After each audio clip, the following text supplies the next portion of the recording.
Muito boa tarde a todos e a todas. Estamos aqui nesse bate-papo hoje para falar sobre o filme Bagatela, um filme que já tem alguns anos, né? 2008, 2009 por aí.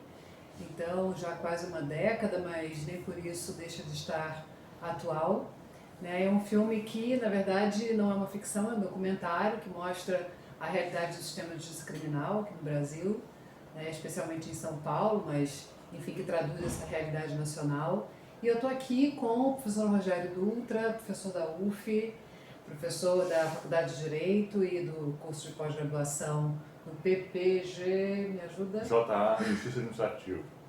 E também do Centro de Desigualdades Globais, Centro de Estudos sobre Desigualdades Globais. Obrigada, Rogério.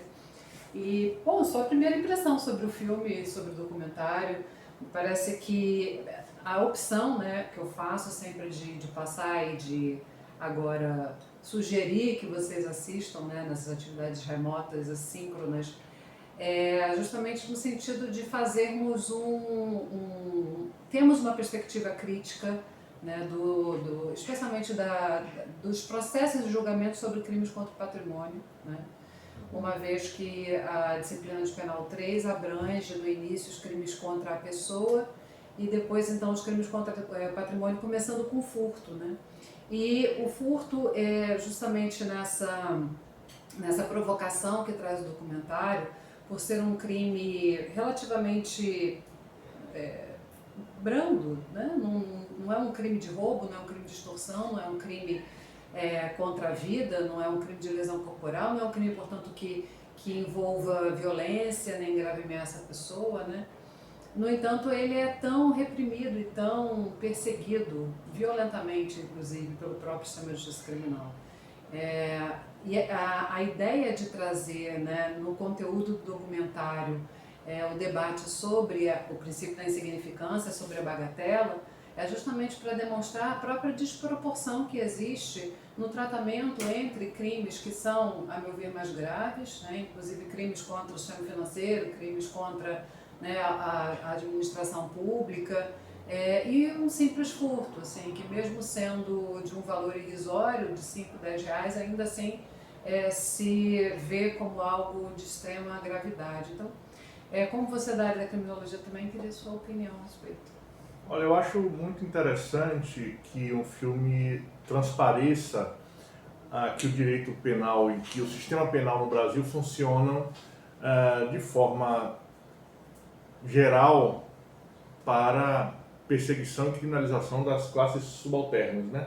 Especialmente das mulheres e homens negros e pobres das periferias das grandes cidades. Tá? Isso não é nenhuma novidade, não, né? Isso aqui na verdade, o feijão com arroz do sistema repressivo brasileiro. Tá?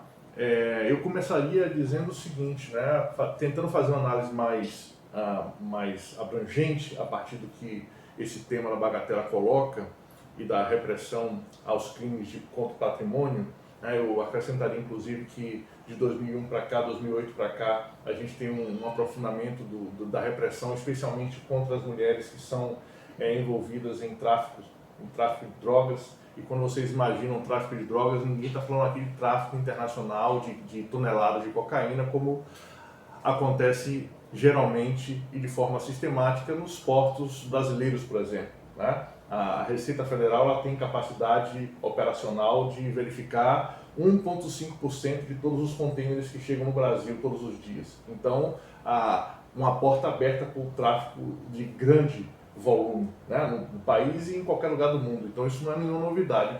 O que a repressão faz, na verdade, a repressão a esse varejo aí tem recaído bastante sobre as mulheres, porque elas são, como assim, o elo mais frágil dessa cadeia aí de tráfico de pequeno volume, né? Muitos relatos, inclusive, da Defensoria Pública da União, de mulheres que são recrutadas na pobreza das periferias das cidades do norte e do nordeste, cada vez mais, né? As meninas mais inocentes e tal são forçadas, são seduzidas ou são obrigadas por algum motivo qualquer a participarem desse negócio. Aí elas que sofrem as consequências e não aqueles que têm, né, o controle do processo de tráfico. E obviamente a gente sabe que esse sistema ele é feito para fingir que está fazendo alguma coisa, né? Para nos trazer uma certa segurança emocional em relação à criminalidade suposta que é supostamente combatida. Mas se a gente for observar desde sempre, né, pensar um pouco historicamente e olhar para a configuração do sistema repressivo no mundo ocidental, a gente, eu sempre gosto de citar um texto que eu acho bem interessante, e ele é muito mal desenvolvido no Brasil, muito mal lido no Brasil, que é a criminalidade do colarinho branco, do Erwin Schusterman, tá? Porque esse livro foi um livro que foi escrito em 1949, uma pesquisa, um grande volume de dados que o Schusterman conseguiu amealhar. Ele examinou cerca de 70 das maiores empresas multinacionais norte-americanas, desde o seu surgimento no final do século XIX, início do século XX, até o final dos anos 40. E em todas essas empresas, incluindo aí Coca-Cola, Goodyear, Pirelli, todas as empresas que a gente conhece, Johnson & Johnson, várias empresas, todas elas se desenvolveram economicamente, elas se afirmaram no mercado norte-americano e depois se transformaram em multinacionais, violando sistematicamente regras de direito administrativo, de direito civil e de direito criminal. Tá? Então as empresas inclusive premiavam os CEOs, né, os gerentes que mais conseguiam amealhar vantagens lícitas ou ilícitas na configuração desses mercados. Né? E o Schusterman compreendeu que, apesar dessas empresas funcionarem de forma sistemática como organizações criminosas, elas assim não eram consideradas, pelo contrário, eram muito bem sucedidas na sua aparição pública e na sua receptividade pelo público norte-americano em especial, em comparação com a criminalidade usual, a criminalidade dos macacões azuis, na criminalidade da classe trabalhadora. Né? Então essa repressão é uma repressão diferenciada. E por que a gente lê essa repressão diferenciada como algo negativo hoje no Brasil? Né? E a gente fala, mas então a gente agora vai estar mais interessado em reprimir os crimes de colarinho branco e, portanto, essa repressão redundaria numa reorganização do sistema repressivo, e o sistema repressivo, portanto, ele amplia a sua legitimidade. Né? Ele recupera uma legitimidade de alguma forma questionada pelos estudos, como esse estudo do Goffman. Eu acho que essa não é a resposta correta. Né? A resposta correta é outra. É a gente perceber, pelos estudos do Goffman e por dezenas de estudos... Do Sutherland, desculpe. Dezenas de estudos, como o do Goffman, como do Sutherland, como de outros autores, que efetivamente a economia política da repressão, para usar uma expressão muito característica dos estudos do Foucault, é uma economia política que anda para e passo com os interesses do sistema econômico. Tá? Então a gente não pode se esquecer que mesmo a repressão aos crimes de colarinho branco é uma repressão que se caracteriza pelos mesmos moldes sociológicos da repressão à classe trabalhadora usualmente reprimida. Né? E uma das suas características fundamentais, uma das características fundamentais do sistema repressivo, seja no Brasil ou em qualquer lugar do mundo, é a seletividade. Então, mesmo quando o sistema repressivo escolhe eventualmente reprimir a criminalidade de colarinho branco, ela vai fazê-lo seletivamente. Tá? Então, a gente viu o caso aqui no Brasil da Operação Lava Jato, que resolveu criminalizar as empresas que tinham de alguma forma atuado em conjunto com os governos petistas. Né? A Odebrecht, por exemplo, foi destruída por uma operação judicial. Nos Estados Unidos existe a recuperação judicial, existe as leis de leniência, etc. e tal, e você tem condições de fazer uma atividade repressiva sistemática em relação àquelas pessoas que, de alguma forma, violaram o sistema, mantendo as empresas funcionando, mantendo os empregos. Não foi o que aconteceu aqui. Então, quando a gente olha para um documentário que fala sobre a repressão de mulheres por crimes de furto, né, a gente percebe o quão quão política é essa atividade repressiva. Né? É uma escolha que é a escolha pela repressão ao mais frágil, àquela pessoa que tem menos capacidade de sobreviver socialmente a partir de uma situação de repressão, a pessoa que não tem condição de comer às vezes e furta por conta disso, e não tem condição de ter um advogado, de ter uma boa defesa e, portanto, totalmente frágil socialmente, né? incapaz de defesa. São essas pessoas que são mais facilmente escolhidas pelo sistema. Né? Uma pesquisa que eu realizei com o professor Douglas Guimarães Leite, também da UF, em 2015, nós contamos que uma boa parte das pessoas que chegam ao sistema criminal, elas são presas em flagrante pelas polícias militares no Brasil. Cerca de 84% do sistema repressivo hoje vive desse volume de prisões feitas pelas polícias militares, sem muitas vezes ter fundamento legal para que elas se realizem, para que elas se mantenham. Tá? E aí a gente entraria numa discussão de processo penal. Mas o fato é que a realidade de alimentação do nosso sistema repressivo não é nem a repressão às grandes empresas capitalistas que violam as regras administrativas, civis e criminais constantemente no país. Não foi só a Odebrecht, muito pelo contrário, a Odebrecht é uma dentre milhares e milhares de empresas que vivem sonegando impostos e cometendo as mais variadas ilegalidades. É assim que funciona o sistema econômico mundial. Essas empresas elas não estão agindo de nenhuma forma distintamente do que elas funcionaram desde sempre, né? Seja no Brasil ou em qualquer outro lugar do mundo. Não há uma distinção aqui entre uma situação nacional e nos Estados Unidos, na Europa não é assim que funciona. Assim lá também as pesquisas mostram isso largamente. Então, essas estão fora. Né? Toda a criminalidade das classes altas e da classe média também fica fora do sistema repressivo, com honrosas exceções. Tá? E o sistema trabalha ali na periferia, vamos dizer assim, do sistema econômico, pegando aquelas pessoas que não têm funcionalidade, né, operatividade, que não alimentam de fato, obviamente por uma situação de carência absoluta, o próprio sistema. Então o sistema se completa dessa situação de fragilidade dessas pessoas, as reprime e lucra com isso, porque o motivo de funcionamento de um sistema que desde sempre promete proteção, promete recuperação, promete um monte de coisa e não cumpre nunca, o motivo dele continuar funcionando mesmo não cumprindo as suas promessas é que essas promessas não são aquelas que de fato fazem o sistema prosperar. Né? O que faz o sistema prosperar é a alimentação de um conjunto de serviços e de commodities que o sistema possibilita.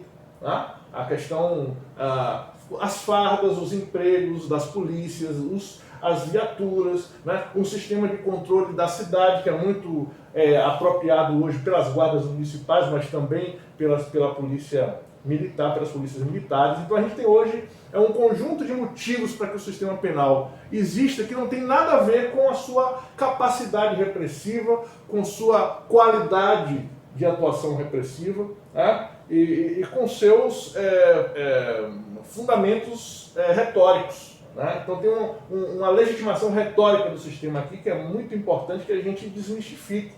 E isso muito desenvolvido em larga medida, especialmente no Brasil, mas também em outros países, mas aí tem países que têm menos, né? Pelos meios de comunicação de massa.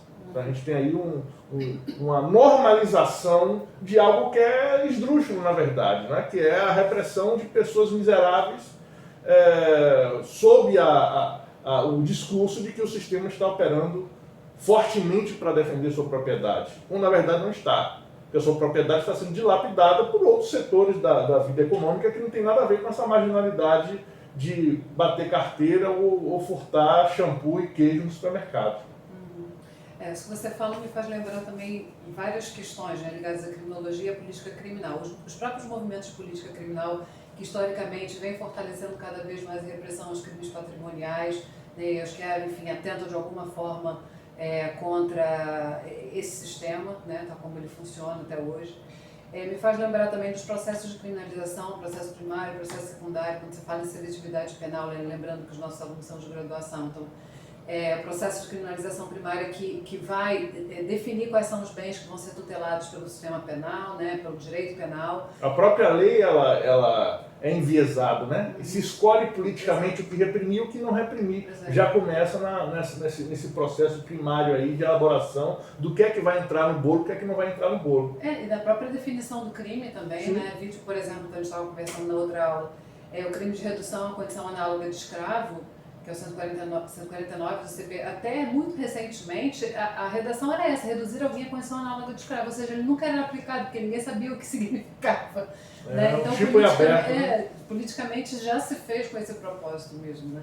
Uhum. E também na definição da combinação da pena, né? O quanto que vai ser estabelecido, que é outra grande ficção jurídica que a gente não consegue medir, porque 2 anos, de 2 a 6 anos vai ser bom, é suficiente, é o necessário, e não de 1 a 5, ou de não a 5, ou em um dia, enfim. São questões que sempre fazem com que a gente reflita a respeito desses fundamentos, dessa retórica que você está colocando. Né? Mas quando você também chama atenção para o fato de que esse sistema está funcionando, o sistema de justiça criminal funciona também a favor ou para a manutenção do sistema capitalista, conecta também diretamente com esses bens que foram de fato furtados, né? Que são os apelos, o fetiche da mercadoria, né? O creme, aquela advogada ela fala isso, né? O creme para rugas, o óleo de amêndoa, né? Que tem todo um significado, tem uma audiência que é gravada dentro do Boticário, né? Tem todo um significado também estético, né, consequentemente vinculado a esse padrão de beleza que se fomenta, especialmente aqui no Brasil, um dos países que mais realiza cirurgia plástica e tal, né, que faz com que as próprias mulheres, citando essas mulheres que foram perseguidas e foram inicialmente presas, depois 2 processos foram anulados, né, mas aquela outra que furtou picanha, que se cortou até por causa do namorado. Quer dizer, uma história toda dramática de vida também, né, que envolve a questão de saúde pública, porque ela falou que foi em função de crack e tudo mais, que, no entanto, as pessoas estão olhando para o Boticário, estão olhando para o funcionamento desse sistema todo, né, que inclusive exige que a mulher exija ou fomenta que a mulher siga esses padrões de beleza. Muito interessante, professora, que esse documentário ele traz uma visibilidade para uma camada que é normalmente invisível, né? Que são mulheres muito marginalizadas, muitas delas com problemas psiquiátricos até, que não deveriam ser criminalizadas, inclusive, né, obviamente, e que estão sendo criminalizadas independentemente dos seus problemas que as livrariam, né, pela letra do Código Penal, de uma criminalização. Então, muitas delas, muito provavelmente, inimputáveis, né? Uma inimputabilidade a olho nu. Então, eu considero que essa é uma vitória do filme, nesse sentido, né, de mostrar para nós que somos operadores do direito, uma situação de miséria, né? Miséria do nosso sistema repressivo. Né? É um sistema que reprime a miséria e que é miserável por isso. Né? Que é a resposta mais tola, mais tosca, mais imbecil que se pode dar a uma situação de miséria, de marginalidade, de doença mental, é a repressão. É a resposta mais idiota que se pode ter. E tem retomando o Foucault, né, ele num livro chamado Os Anormais, ele criou esse conceito que eu acho muito interessante, que é o conceito do poder grotesco. Tá? Que é o poder grotesco? É um poder que ele é risível pela sua incompetência, tá? Ele, ao mesmo tempo, é letal, tá? E nos deixa uma situação de constrangimento constante. Quer dizer, você sabe que ele é incompetente, que ele é risível, mas que ao mesmo tempo ele pode matar as pessoas, ele pode condenar as pessoas sem nenhum motivo consistente, funcionando completamente ao arrepio de uma legislação que é feita para beneficiar e para fazer funcionar esse mesmo tipo de repressão. O sistema é tão incompetente em funcionar de acordo com a lei que, mesmo violando a lei, tá, ele consegue causar dano. Tá? Isso é muito louco. Uma incompetência letal, né? Uma incompetência que produz resultados graves, né? Então isso é o poder grotesco, né? O que a gente está experienciando não só no sistema penal desde sempre, mas também na política. Poder grotesco coordenando e controlando as nossas vidas, né? Sobre isso, eu indiquei para eles também uma palestra do professor Silvio Almeida, né? Sobre necropolítica, né? E aí retoma o conceito, na verdade, de Foucault, que é o de biopolítica, de biopoder, né? Que tem a ver com esse texto que você está falando e tantos outros que ele desenvolve aí durante as suas o controle da população, o controle da cidade, o estabelecimento de uma normalização das condutas, uma normalização que significa a não resistência à exploração econômica, né? Uma normalização que significa o estabelecimento de formas de vida que não atinjam essa proposta de consumo exacerbado que faz funcionar o sistema econômico, né? Ou seja, o consumo do supérfluo é o que faz funcionar o sistema econômico. Pare de consumir, né?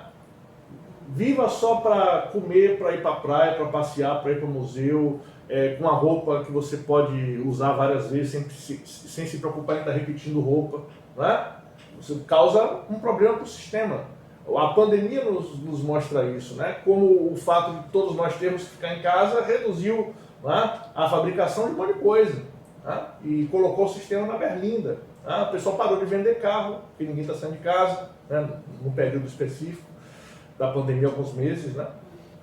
Isso tudo mostra como, na verdade, nós somos forçados a ter uma vida que é completamente artificial, né? A gente tem uma vida só, né? Para quem acredita em reencarnação não tem problema, mas quem não acredita em reencarnação sabe que é uma vida só que tem que aproveitar essa vida e não ficar indo para shopping consumindo desesperadamente, né, encalacrando um cartão de crédito para ter uma camisa com a marca X ou Y. Mas é curioso até que num determinado momento, né, falando sobre como o próprio sistema burla a lei e acaba ofendendo os próprios seres humanos que estão aí desse sistema, o momento que aquele juiz grotesco, o poder grotesco que está ali personificado naquele juiz que é entrevistado, né? Eu ri bastante mesmo, é risível e é louco você ver o juiz. Pois é, mas ele dizendo, ele falando assim, talvez o senhor pudesse perdoar aquele que furtou algo de primeira necessidade, né? Então ele questiona se um shampoo é algo de primeira necessidade, se o sabonete é algo de primeira necessidade.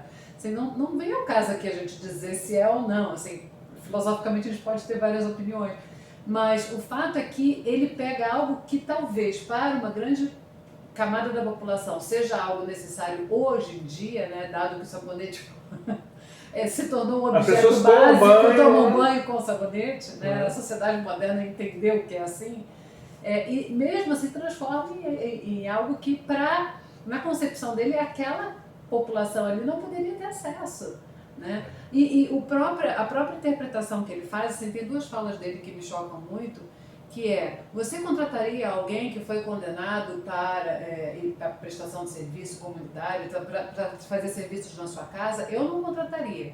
Quer dizer, como ele, como juiz, né, está aplicando uma lei na qual ele não acredita, apesar de ele dizer que ele é só um súdito da lei. Né? Ele não acredita, porque a lei ela tem como finalidade também, né, prevenção especial, evitar as ideologias, ressocializar, reeducar, não sei o quê. E ele não está nem dando oportunidade, nem daria oportunidade para essa pessoa que ele mesmo condenou para que ela se ressocialize. Quer dizer, ou seja, o objetivo não é ressocializar, né? O objetivo é criminalizar mesmo, marcar aquela pessoa definitivamente, aí o Goffman, né? Estabelecer uma rotulação naquele indivíduo, o estigma, que mesmo quando ele sai do sistema, ele continua se vendo, né? E se compreendendo a partir daquele papel institucional que foi marcado nele, né? Como ex-presidiário, ex-detento. Né? Então, essa pena que não está contabilizada pelo sistema penal, que não quer saber, né? E que diz que não é assim que funciona, que quando o sujeito sai supostamente de cumprir a sua pena, ele está reformado e está posto para funcionar na sociedade, sabe? O conto da carochinha que conta, né? na verdade, esse estigma, ele destrói a vida das pessoas, né? Ele facilita que elas continuem à mercê da criminalização. Tá? O sistema, ele funciona dessa forma. Então, ou é ingenuidade ou é safadeza alguém que estude direito achar que não, que as pessoas são punidas porque elas vão ser recuperadas, né? Ou que as pessoas são punidas quando elas não são. Né?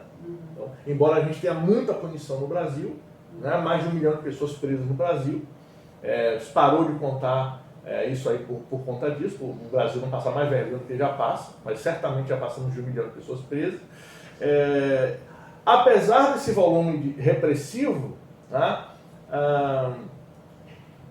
Quem comete crime está funcionando, né? Porque todo mundo comete crime, na verdade. Né? Então, a criminalidade é algo que se cria artificialmente, dependendo das demandas políticas do sistema repressivo. Isso precisa ser entendido. Tem uma frase do Raul Zaffaroni, que é um professor argentino, que eu reputo assim, central para se começar a compreender o tamanho do problema do sistema repressivo no mundo, que é o seguinte: todo preso é um preso político. Toda pessoa que está presa, ela está presa não porque ela fez ou deixou de fazer alguma coisa, mas porque foi decidido politicamente que ela deveria ser criminalizada.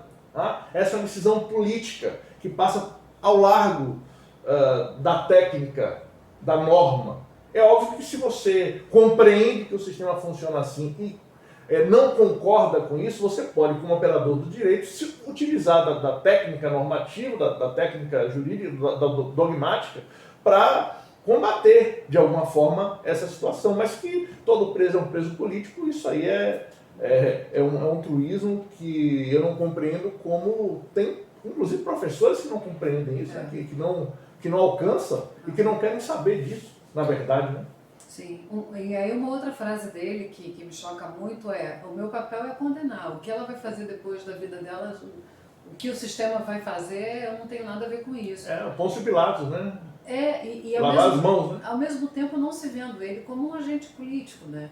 Porque, inclusive, se a gente analisa o papel de um juiz internacionalmente, quer dizer, o juiz como representante do Estado e o Estado obedecendo a regras internacionais, inclusive, né, como é o caso do Pacto de São José da Costa Rica, no caso das mulheres, a CEDAW, a Convenção de Belém do Pará, etc., nós temos uma série de normas, né, de regras que deveriam ser cumpridas, inclusive no tocante à manutenção dessa pessoa presa, dessa pessoa sequestrada de sua liberdade, com todos os direitos que lhe são inerentes, né? Incluindo a sua dignidade, a possibilidade de depois optar por outra coisa na sua vida, né? Isso pensando em toda a retórica que é construída para justificar esse sistema que a gente vive. Né? Então, se ele acredita nesse sistema, que a gente vê que isso pode ser uma ingenuidade, uma safadeza, como você falou, se ele acredita nesse sistema, no mínimo ele teria que ser coerente com essas regras e se ver como a gente aí, que é político, também para a promoção dessas regras. Né? Então é uma incoerência total. Eu acho que essa incoerência faz parte da coerência que é o sistema. Claro, eu como juiz eu vou usar as regras que me interessam para manter a pessoa presa. Porque o que importa não são as regras, o que importa é o que eu acredito. Né? Então o caráter ideológico, né? Como dizia o Rui Portanova, esse desembargador gaúcho, né? Ele tem um livro muito interessante chamado As Motivações Ideológicas da Sentença. Né? Ele diz, o que importa é o que o sujeito compreende, a compreensão dele de mundo. Né? A compreensão de mundo do juiz, de onde é que ele veio, qual é a cor de pele dele, se ele é homem ou se ele é mulher, qual foi a escola que ele estudou, qual é a classe da qual ele participa. É isso que vai definir como ele vai sentenciar. Né? O Kelsen também falava muito isso, né? O Hans Kelsen, ele dizia que existe uma sobredeterminação política no momento da decisão que ela incontornável. Né? Então, para quem acha que não leu o Kelsen, houve gente que não leu o Kelsen falar que o Kelsen, né, dizia qualquer coisa como o juiz é a boca da lei, né, quem dizia isso era Montesquieu, o Kelsen dizia uma coisa completamente diferente, oposta a isso, inclusive. Né? O Kelsen dizia que um dos elementos fundamentais da decisão judicial é a vontade do julgador. E essa vontade ela é algo de natureza extrajurídica e política. Tá? Então, o que esse rapaz está fazendo quando ele escolhe essa lei e não essa outra lei, essa norma e não essa outra norma, quando ele deixa de olhar para os tratados internacionais aos quais o Brasil é signatário, que, portanto, ele deve obedecer, deve levar em consideração, é porque o que está levando ele àquela decisão não é um raciocínio puramente técnico normativo, é um raciocínio político. Né? Ele politicamente está decidindo criminalizar pessoas frágeis socialmente. Tá? Esse que é o ponto da fala dele. Não é o argumento dele de que se eu não for punir ninguém, se tudo é bagatela, nenhuma propriedade será protegida. Sim. Isso é conversa fiada. Sim, mas nesse sentido, aí uma provocação mesmo, nesse sentido, se o STF em algum momento entendeu que caberia acolher o princípio da insignificância, a gente pode ver esse princípio como uma espécie de algo combativo que o próprio sistema criou para optar por essa lei e não aquela, por, enfim, seguir alguns princípios constitucionais, né, como da dignidade da pessoa humana, como a última ratio do direito penal, como, enfim, proporcionalidade, etc., para evitar a condenação dessas pessoas, a anulação desses processos que já levaram a alguma condenação anterior, mas, enfim, absolvição.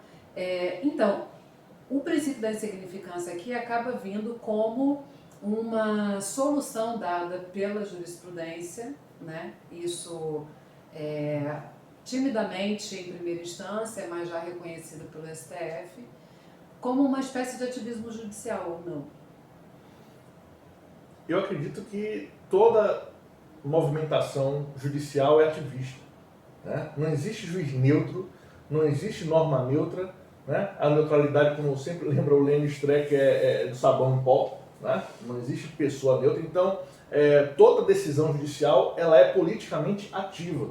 Tá? Agora, no Brasil, nós estamos vivendo uma exacerbação do ativismo judicial. Isso é muito ruim, né? Porque isso gera, vamos dizer assim, uma perda de legitimidade do sistema de forma brutal. Né? Se você pensa que, de alguma forma, a obediência às regras básicas de convivência social ela pode funcionar como um elemento de interação, né? Isso é destruído quando você tem cotidianamente exemplos de juízes violando as regras mais básicas, né, do sistema normativo, tá? Como é o caso dos crimes de bagatela. O sujeito roubar uma ou duas picanhas ou um queijo, um desodorante, né? Mesmo que faça isso sistematicamente, e mesmo que isso não seja leite para as criancinhas, né? Isso é crime de bagatela. Tá? Furtar um carro não é um crime de bagatela, mesmo que seja um carro de um sujeito muito rico. Tá? Então, essa tentativa de proporcionalizar, né, a bagatela feita por esse juiz que foi entrevistado, eu acho muito mequetrefe, né? Não acredite, pelo amor de Deus, num negócio desse. Né? A bagatela é algo estabelecido pelo sistema repressivo desde o século XVIII, XIX. Então, não há que se discutir mais o que é e o que não é bagatela. Né? Não há que se precificar a bagatela, inclusive. Tá? Você não vai se dizer acima de R$500 não é bagatela. Não é assim que funciona. Tá? Agora, obviamente que o sistema está sofrendo, vamos dizer assim, um ataque muito grande. Por quê? Porque se você lê alguns autores, né, desde o final do século passado, que têm dito, por exemplo, como o Tate Wallander, o próprio Oppenheimer, né, que o sistema judicial ele é um braço do sistema econômico. Né? A gente não pode achar que o sistema judicial vai fazer o direito funcionar contra as regras econômicas, porque o direito moderno ele foi criado para facilitar o desenvolvimento dessa engenharia econômica que é o capitalismo. Então, as reformas do século XVIII e do século XIX devem ser compreendidas sob essa perspectiva, ou seja, por que de repente se parou de criminalizar os crimes de sangue e passou a se criminalizar os crimes contra o patrimônio, porque o patrimônio se tornou algo acumulável nas grandes cidades, as cidades se transformaram em grandes centros urbanos, a acumulação de mercadoria ficou aparente e a desigualdade social também, e houve a necessidade de se criar um sistema para proteger esse processo. Né? E quando vocês estudam a ideia a noção de certeza jurídica, né? De segurança jurídica, de segurança normativa, você na verdade está estudando o quê? Como o direito opera para estabilizar expectativas econômicas. Ou seja, eu preciso ter uma regularidade normativa que me permita programar o meu desenvolvimento econômico. Eu não posso chegar num lugar que todo mês muda o imposto sobre a circulação de mercadorias, eu preciso ter uma estabilidade nisso. E essa estabilidade é garantida pelo funcionamento do sistema normativo, né? Pelo Poder Judiciário, e tem como objetivo facilitar a circulação de mercadoria. Então, o sistema judicial ele nunca irá aplicar regras jurídicas contra o sistema econômico, de forma sistêmica. Isso não existe. Então, não é através do judiciário que a gente vai mudar o mundo. Esse é um ponto importante. Então, esse ativismo judicial, em alguma medida, por um lado, ele funciona como uma espécie de pretensão de heroísmo, né?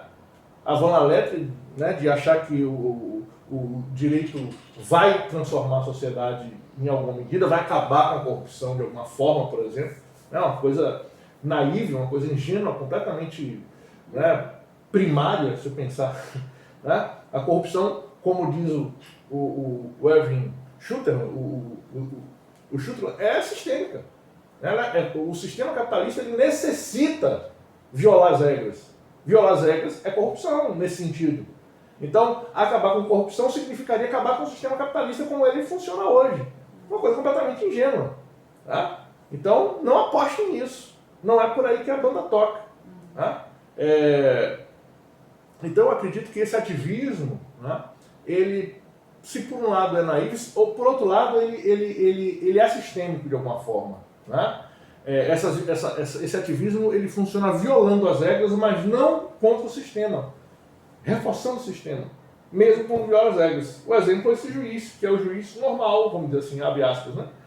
É o juiz conservador que você encontra em 99% das varas criminais no Brasil. Né?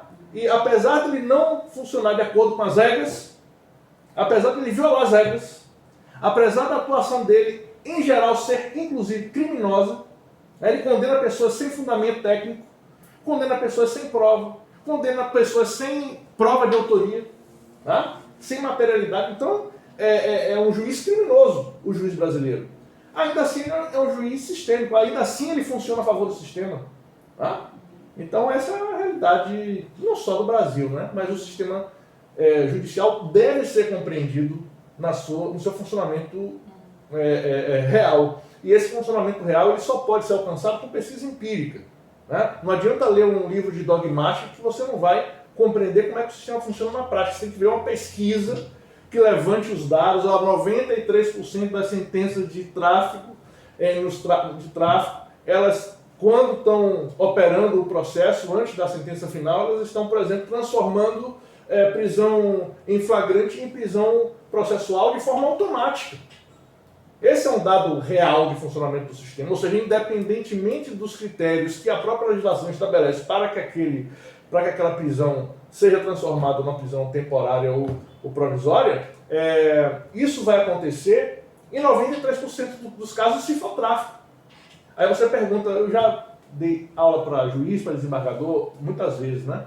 E teve um estado que eu fui dar aula e perguntei por que vocês fazem isso? Não, o desembargador falou, professor, se a gente não fizer isso, no outro dia aparece o nosso nome no jornal. Ou seja, os meios de comunicação de massa, eles controlam o processo judicial de fato. Eles induzem os sujeitos a funcionarem dessa forma porque eles querem ter a manchete no jornal.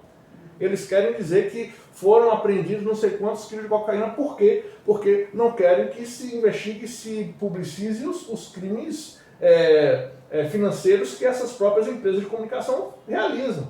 Né? Então, não tem inocente nesse processo. Só essas pessoas são criminalizadas, como a gente viu no filme. Elas são as inocentes, né? Não, sobre ativismo assim, judicial, eu me lembro que na década de 80, 90, havia o direito achado na rua, né? O direito alternativo, né?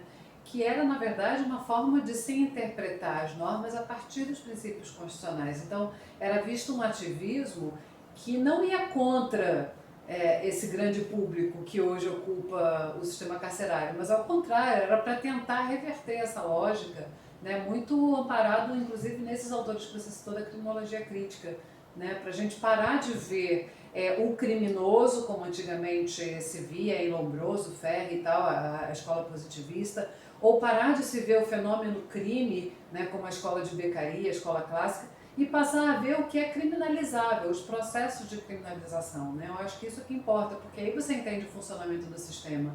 E aí aquele ativismo lá da década de 80, 90, que a gente acompanhou bem na época de graduação, né, se traduzia, na verdade, como um forte respeito, uma tentativa de se resguardar, né, os direitos humanos. É porque, na verdade, o processo de transição da ditadura para a democracia formal no Brasil, e eu sublinho a palavra formal aqui, né, porque muita gente hoje vive, a maioria dos brasileiros vive numa situação de ditadura real, né, inclusive essas pessoas são perseguidas e presas sem motivo, em geral, né, a maioria do sistema carcerário tá nesse sentido, né, 47% há 5 anos atrás, de presos provisórios, né? Sem decisão de condenação. Né? Então, o sistema é um sistema provisório. E né? a maioria, não sei o percentual, mas crimes contra o patrimônio, né? Especialmente furto, roubo e tráfico. Furto, roubo e tráfico. Né? 66% das pessoas presas no Brasil, quando nós fizemos essa pesquisa, que está na internet para quem quiser, né? Pensando no direito número 54, Pensando no direito a uma publicação do IPEA, né? Com o antigo Ministério da Justiça, quando o Ministério da Justiça existia de fato. Né? Então, o Ministério da Justiça financiava pesquisas para entender como seria possível um processo legislativo, projetos de lei que modificassem a realidade do sistema. Né? Então, esses estudos a gente fazia, né? A gente era convidado, contratado para poder fazer pesquisas empíricas no próprio sistema, dentro do sistema, para entender o seu funcionamento real e a partir daí criar uma legislação que fosse capaz de resolver os problemas do sistema. Né? E obviamente isso não foi mais para frente, né? A partir de 2016. Então, eu acredito que na passagem na transição, né, na passagem da ditadura empresarial militar brasileira para esse momento de democracia formal que aconteceu ali entre 1988 e 2016, que a gente chama de Nova República, havia a necessidade. A Constituição foi uma vitória política, né? Foi uma vitória política das classes subalternas organizadas, né, politicamente. Tá? E a Constituição afirmou, portanto, o respeito fundamental aos direitos sociais, aos direitos políticos, aos direitos individuais das pessoas, dos brasileiros, principalmente os direitos sociais. Essa afirmação é uma afirmação que se construiu na luta contra a ditadura empresarial militar. Tá? Então, o papel desses juristas progressistas, tá, nos anos 80 e 90 foi de afirmar a Constituição contra um direito, uma legislação ordinária, especialmente direito penal e processo penal, que tinham sido constituídos lá na ditadura fascista dos anos 30 e 40. Tá? Então a gente tem aí um direito penal fascista, tá? Sendo organizado ou reorganizado por uma Constituição cidadã. Por isso a crítica à Constituição, porque a Constituição ela tenta, em alguma medida, desarticular esses elementos racistas, fascistas, misóginos do próprio direito penal, do direito processual penal. Tá? E essa era a luta. Vamos afirmar a Constituição, vamos afirmar os princípios constitucionais e a norma constitucional contra uma legislação ordinária de pouca densidade social, de pouca densidade em relação aos direitos fundamentais. O que a gente vê agora é justamente o contrário, né? A reafirmação desses códigos ou dessa legislação fascista, né? Inclusive com a incidência dessas penas e dessa criminalização toda relativa aos crimes patrimoniais. Eu considero isso, professora, uma resultante não só de um movimento social que a gente deve entender na sua complexidade, mas especialmente de um processo de propaganda política realizada pelos meios de comunicação de massa, elencando, né, o criminoso comum como grande inimigo na nação. Né?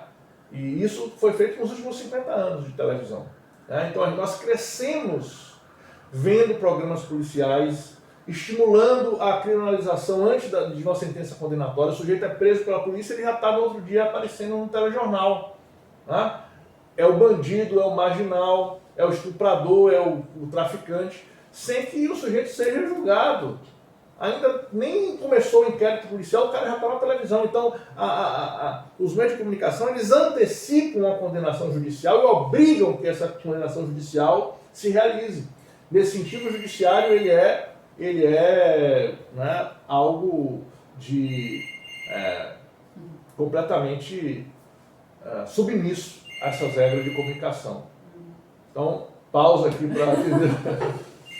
Não, então é isso, a gente tem hoje uma legislação extremamente repressora que começou já, bom, desde das ordenações filipinas, mas se a gente contabilizar, né, o processo do Código atual, né, desde da década de 40, que foi quando ele entrou em vigor, né, as inúmeras prisões que surgiram então em função dessas penas previstas para os crimes contra o patrimônio. Lembrando que a bagatela, você disse, não pode ser quantificada.